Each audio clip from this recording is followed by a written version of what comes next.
का कॉन्सेप्ट देने का। तो सभी को संगनवामी, संतों को वंदामी। पिछले 4 साल से हम एक ही काम कर रहे हैं, लोगों को जोड़ने का। और ये जो काम है, अगर हम देखें तो 75 साल में अभी तक ये किसी ने काम नहीं किया। जो ये हमारे महापुरुषों का काम है, जो हमारे पुरखे बताकर चले गए कि भाई सबको इकट्ठा रहना है, सबको एक साथ जोड़कर रखना है। क्योंकि हम संगठनों की बात करते हैं, तो संगठन, कोई भी संगठन अगर ये दावा करता हो कि भाई हम जोड़ने का काम कर रहे हैं, तो ये सरासर झूठ है। क्योंकि अगर जोड़ने का काम होता तो आज हमारे इतने सारे टुकड़े संगठनों के रूप में ना होते। क्योंकि 29 लाख संगठन, जिसमें 4 लाख सक्रिय जो संगठन है, वो कोई छोटी मोटी संख्या नहीं है। अगर आप देखेंगे तो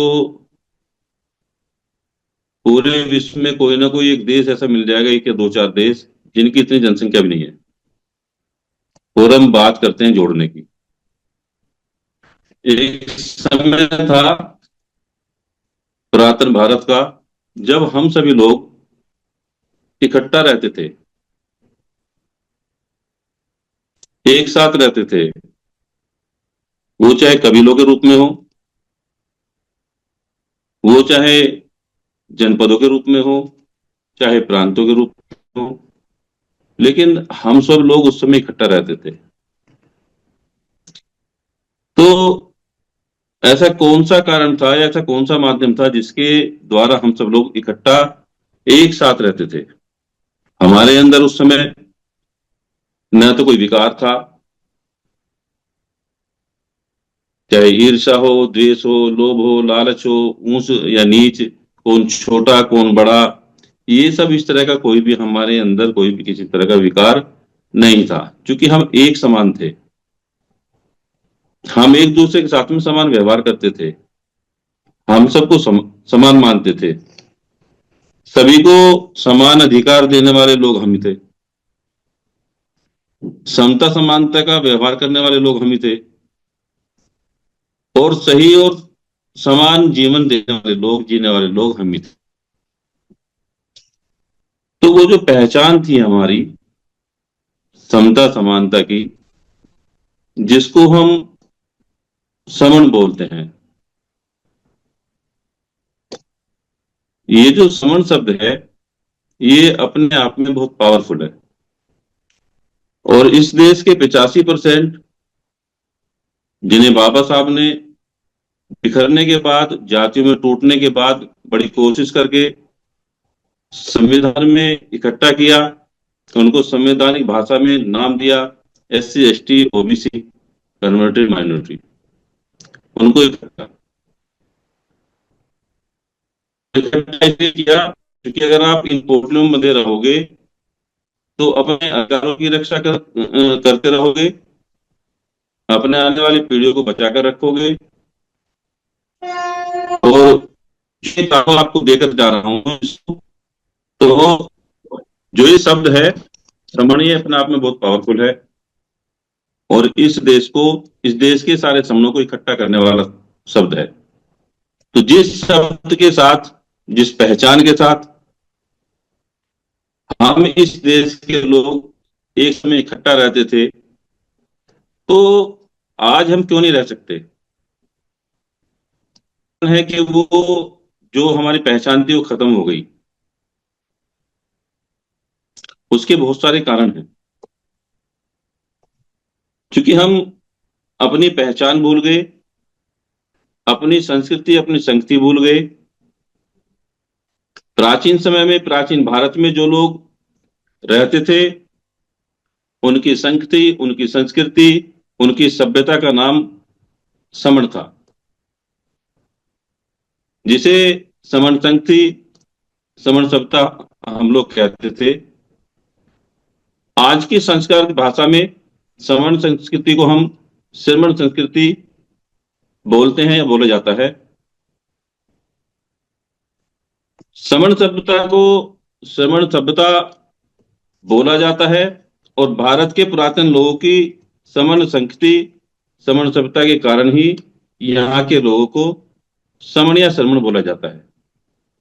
यानी कि जो हम श्रमण थे, जिनको पाली भाषा में श्रमण कहा गया, वो संस्कारित करके उसका श्रमण कर दिया गया। आज की भाषा में देखें तो उसको हम श्रमण के नाम से जानते हैं।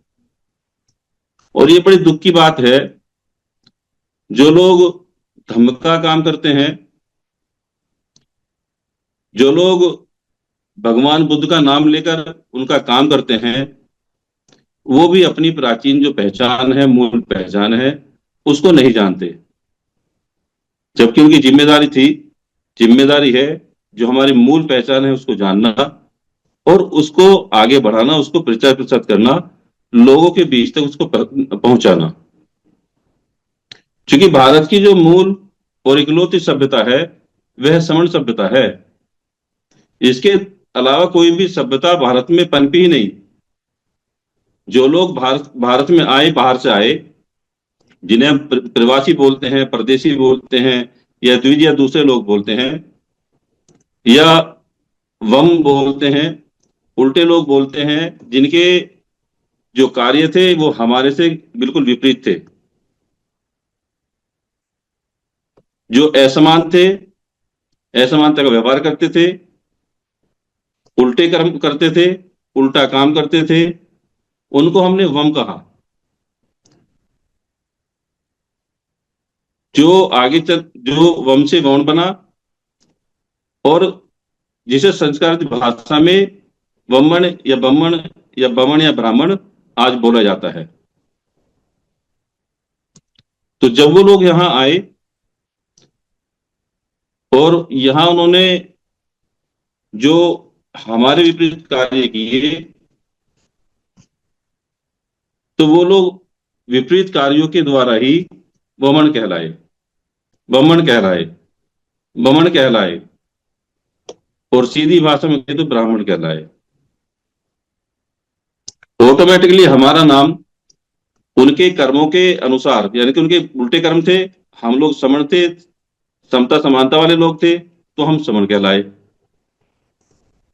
तब से हमारी जो पहचान थी वो श्रमण पहचान हुई। ये ऐसे समझिए, जब तक यहाँ अंग्रेज नहीं आए थे भारत में, तो हमारे घर में जो गाय भैंस का घी होने वाला था उसको हम घी बोलते थे केवल। लेकिन जैसे ही उन्होंने वनस्पति घी को बनाया, मशीनों के द्वारा जो वनस्पति हमारी है उसको इकट्ठा करके जो घी बनाया, तो वनस्पति घी आया, तो हम अपने घी को देसी घी कहने लगे। इसी प्रकार जो वमन थे वो वमन हो गए और हम श्रमण हो गए। लेकिन दोनों के जो कार्य हैं वो विपरीत हैं, दोनों का आचरण है वो भी विपरीत है, वो आज तक भी नहीं बदल पाया। जितने भी उनके काम है वो सारे हम लोगों से उल्टे ही हैं, और इस चीज को वो आज भी स्वीकार नहीं कर पाए। कितना समय हो चुका है, वो बमन ही है, वो श्रमण को स्वीकार नहीं कर पाए बिल्कुल भी। आज अगर देश के हालात देखेंगे, देश के जो समय चल रहा है उसको अगर बारीकी से देखेंगे, तो वहां आपको बड़ा साफ साफ दिखाई दे जाएगा। उसको मैं गहराई में नहीं जाना चाहता बिल्कुल भी। ये जो पहचान हमारी श्रमण थी, ये पहचान जो श्रमण में बदली गई, ये खत्म कर दी गई, ये कैसे की गई? इसके कई सारे कारण हैं, जिनमें 3 कारण मुख्य हैं। अगर किसी की सभ्यता या संस्कृति को बदलना हो तो उसके 3 मुख्य कारण हैं। पहला है सभ्यता का नाम बदल दो, जो सभ्यता है उसका नाम बदल दो। जैसे हमारी श्रमण सभ्यता को श्रमण कर दिया गया, सभ्यता को अपना लो और फिर धीरे धीरे अपनी सभ्यता उसमें मिक्स कर दो, मिला दो, यानी कि दिखावे के लिए अपनाओ और अपना मकसद पूरा कर दो उसमें फिर। या फिर सभ्यता को वहम या भ्रम में डालकर उसे बदनाम कर दो। तीन तरह से आप सभ्यता को खत्म कर सकते हैं।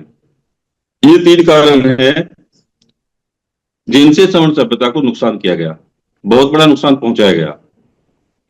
और हमारी वो सभ्यता लोगों के, जो सवर्ण नाम था वो लोगों के दिमाग से निकाल दिया गया, उसको संस्कारित कर दिया गया, श्रमण बना दिया गया।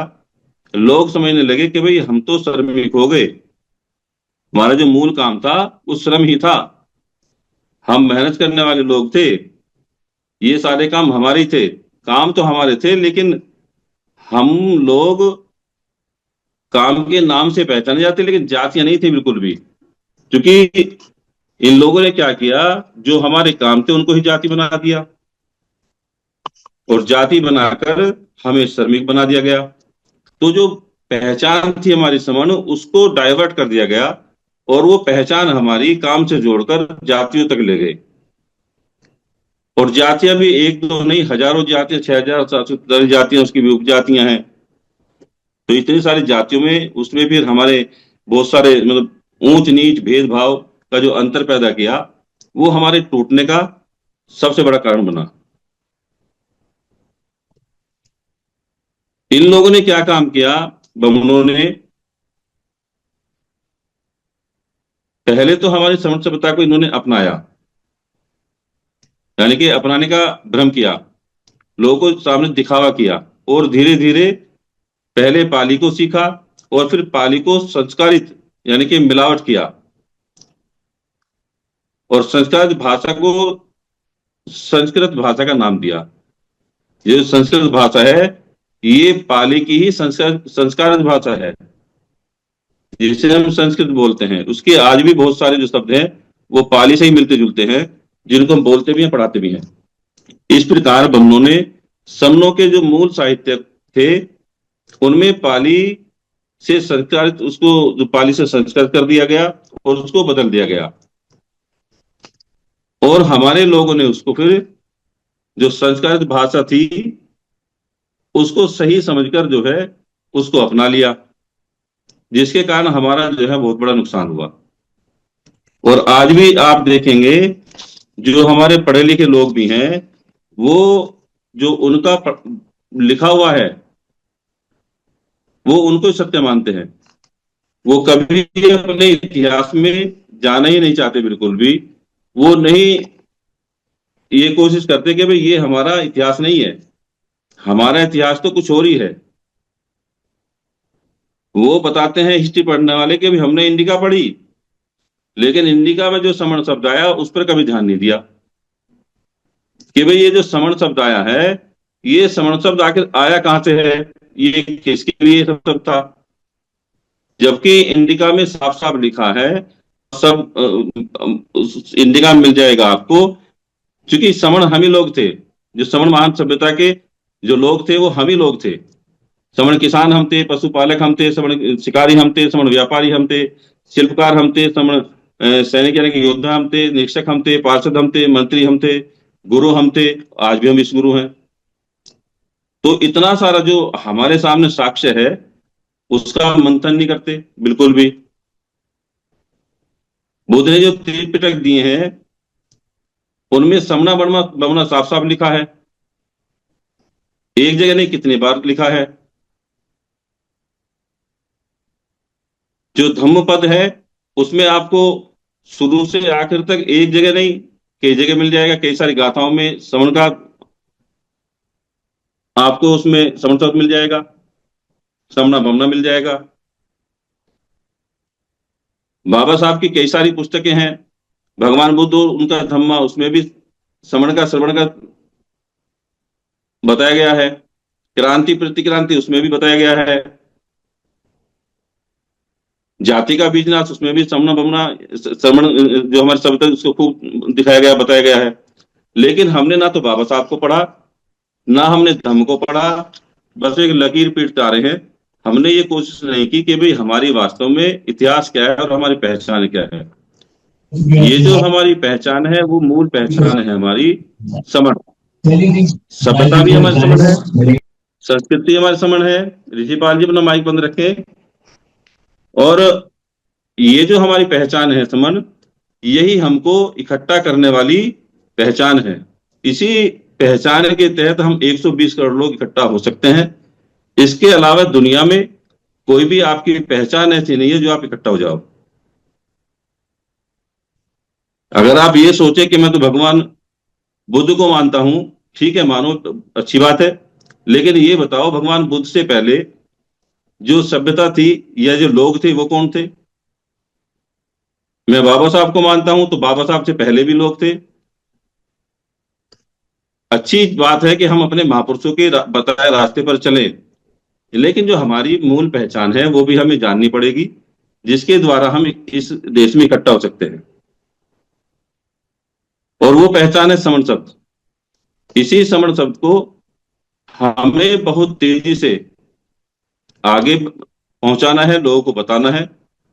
120 करोड़ तक हमें जाना है, और ये काम बहुत तेजी से हमें करना है, क्योंकि ये जिम्मेदारी किसी एक आदमी की नहीं है। संघ एक लोकतांत्रिक व्यवस्था है। यहां कोई एक व्यक्ति नहीं होता, 120 करोड़ लोग संघ हैं। और उन 120 करोड़ लोगों की ड्यूटी है, उनका काम है कि हम इस अपनी पुरातन पहचान को प्रचारित प्रसारित करें, लोगों तक पहुंचाएं, उनको बताएं कि हमारी जो मूल पहचान है वो ये है, जो हमें दूसरे लोगों के द्वारा दी गई है वो नहीं है। हमारी मूल पहचान है समण। पिछले एक वर्ष से समण जो हमारी कैंपेन है वो 1000 दिन के लिए चल रही है, और उसका मकसद यही है कि हम तेजी से जो हमारा 1000 दिन हमें मिले हैं उसमें हम 120 करोड़ लोगों तक पहुंच जाएं। लेकिन इस तरह से हम 120 करोड़ लोग तक नहीं पहुंच सकते। उसके लिए हमें मेहनत करनी पड़ेगी, प्रत्येक व्यक्ति को मेहनत करनी पड़ेगी, और खासतौर से उन लोगों को मेहनत करनी पड़ेगी जो संघ को जान चुके हैं, जो संघ को पहचान चुके हैं, जो संघ के जो 10 गोल्डन नियम है उनको जान चुके हैं, संघ में स्पोक बन चुके हैं,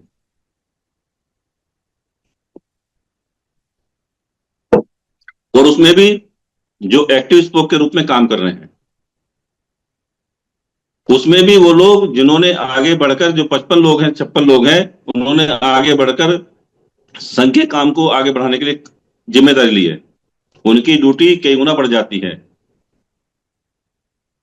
वो लोग घर से निकले, अपने काम को बढ़ाएं, अपने नेटवर्क को बढ़ाएं, क्योंकि नेटवर्क नहीं बढ़ा तो हमारा काम नहीं बढ़ने का। और नेटवर्क बढ़ेगा लोगों से संपर्क करने पर, नेटवर्क बढ़ेगा लोगों के बीच जाने पर, नेटवर्क बढ़ेगा अपने घरों पर शाखा संगति लगाने पर, अपने मोहल्लों में शाखा संगति लगाने पर। जो हमारी पुरातन एक सन्निपात बहुल की परंपरा रही है, सन्निकट बैठने की परंपरा रही है, साथ साथ बैठने की परंपरा रही है, मैंने भी उसको देखा है अपने घर पे।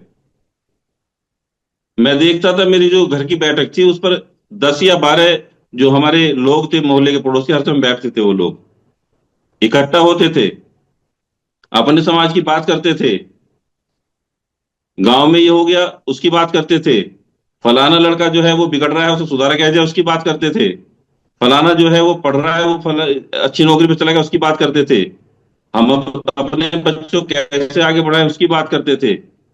वो हमारी पुरानी परंपरा रही है, लेकिन आज हम उसे भूल गए। वो परंपरा दोबारा से स्थापित करनी पड़ेगी, और संघ ने उसको बखूबी शुरू कर दिया है।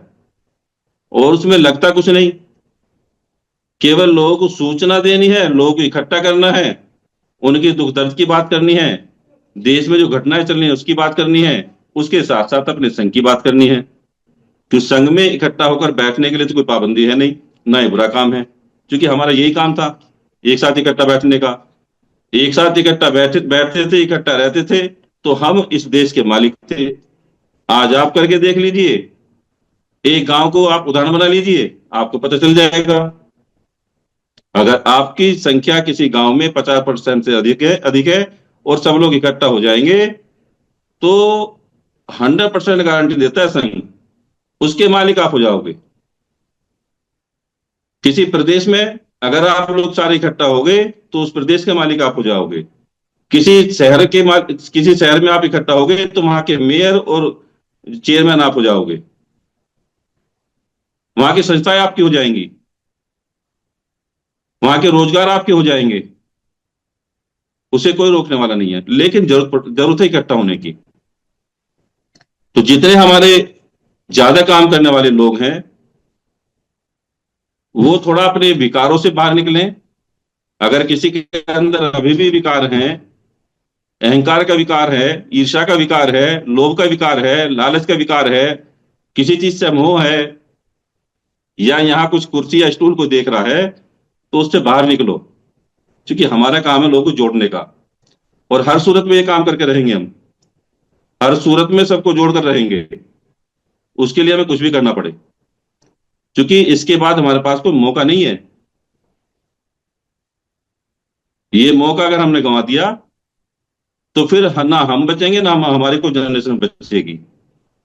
हमारे बहुत सारे लोग जो बड़े आराम की जिंदगी अभी गुजार रहे हैं, उनकी 2-3 पीढ़ियां जो नौकरी में चली गई हैं बाबा साहब की, हमारे महापुरुषों की बलिदान की वजह से, उनकी योगदान की वजह से, वो लोग कहते हैं हमारी तो अच्छी कट रही है, तो अभी जब समय आएगा देख लेंगे। मैंने कहा इस समय आया नहीं, आएगा नहीं, आ चुका है।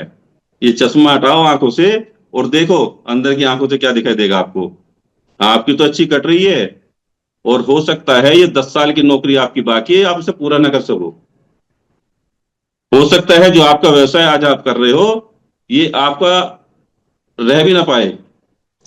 हो सकता है जो संस्थान आपने खड़े किए हैं, ये आपके हाथ से छिन जाएं। क्योंकि आपके पास में इसके अलावा कुछ थोड़ा ही है। लोग कहाँ हैं आपके पास में, बताओ। अगर कल को आपके साथ में कुछ होता है, तो आपके पास में 4 लोग खड़े नहीं होंगे, क्योंकि वो टूटे हुए हैं, वो बिखरे हुए हैं। अगर ये संस्थान बचाने हैं, ये नौकरी बचानी है, अपनी आने वाली पीढ़ी को बचाना है, तो आपको इकट्ठा तो होना ही पड़ेगा। इसमें सोच विचार मत करो। जहां भी हो, जिस स्थिति में हो, आप इकट्ठा हो जाइए। जिस शहर में हो, वहां इकट्ठे हो जाइए। कोई भेद नहीं होना चाहिए, ये एससी है, ये एसटी है, ये ओबीसी है, सारे हमारे भाई हैं। 4 साल के पीरियड में इस संघ में कोई किसी को नहीं बता सकता कौन क्या है। सबको पता है कि समण है। मैं भी काम करता हूं, लेकिन मुझे नहीं पता कि यहाँ कौन आदमी किस जाति का है। सब समण है, क्योंकि जाति का अभ्यास संघ में होता ही नहीं। सब समण है। तो जितने भी हमारे S C S T OBC converted minority के लोग हैं, वो सब तेजी से इकट्ठा होंगे, तभी हम जो है फतेह कर पाएंगे, तभी हम अपने अधिकारों की बात कर पाएंगे। जितने हमारे साथियों ने आगे बढ़कर काम लिए हैं, वो चाहे राज्य का काम हो, चाहे प्रदेश का काम हो, चाहे आपका जिले का काम हो, चाहे मंडल का काम हो, चाहे गांव की शाखा हो, चाहे मोहल्ले की शाखा हो, उसमें काम करें, संघ का विस्तार करें, अपनी अपनी जगह रहकर नेटवर्किंग को बढ़ाएं। तभी हम फतेह कर सकते हैं, तभी हम जीत सकते हैं। जितने भी हमारे साथी हैं जिन्होंने पुरानी संगति लगाई थी, जो 2-2, 3-3 साल से हमारी संगति लगती आ रही है, जिन शहरों में, जिन प्रदेशों में, जनपद स्तर पर या मंडल स्तर पर, वो सभी अपनी अपनी संगतियों की तैयारी करें, बड़ी संख्या में करें, फॉर्मेलिटी बिल्कुल ना करें। लोगों के बीच जाएं, लोगों को इकट्ठा करें, गांव में जाएं, उनको बताएं, डेट निश्चित करें, स्थान निश्चित करके बताएं। मैनेजमेंट जो यहाँ काम करती है, मैनेजमेंट कमेटी, उसको बताएं कि हमारी संगति फलानी डेट को लगने वाली है, आप हमें डेट दीजिए, आपको डेट मिलेगी, वो तैयारी करें। जितने भी राज्य ऐसे हैं जिनके हमारे साथी अब जुड़ चुके हैं और सक्रिय रूप से काम कर रहे हैं, वो भी अपने संगति लगाएं, शाखा संगति लगाएं। क्योंकि संगति हमें बढ़ानी है आगे भी। अभी 10 तारीख को हिमाचल प्रदेश के बिलासपुर में समर संघ की संगति होने वाली है, उसमें भी सभी लोग जाएं। 9 नवंबर को हिसार में संगति होने वाली है, बड़ी संगति होगी। 12 अक्टूबर को दिल्ली में संखार समण संखार का कार्यक्रम होगा, जिसमें प्रेमलाल जी का संखार होना है। उसके अलावा 26 अक्टूबर को पश्चिम बंगाल की मीटिंग होगी, जो तीसरी मीटिंग है वहां की बड़ी, तो उसकी भी तैयारी करें। 2 अक्टूबर का हमारा बहुत इंपॉर्टेंट काम है, जिसमें 1 लाख लोगों तक, कम से कम 1 लाख लोगों तक हम लोगों को पहुंचना है, श्रवण ग्रंथ वितरण करने हैं, उनको देना है, उनको बताने हैं, उनके नंबर नोट करने हैं, उनसे संपर्क करना है। ये वहां का 3-4 दिन का कार्यक्रम रहेगा।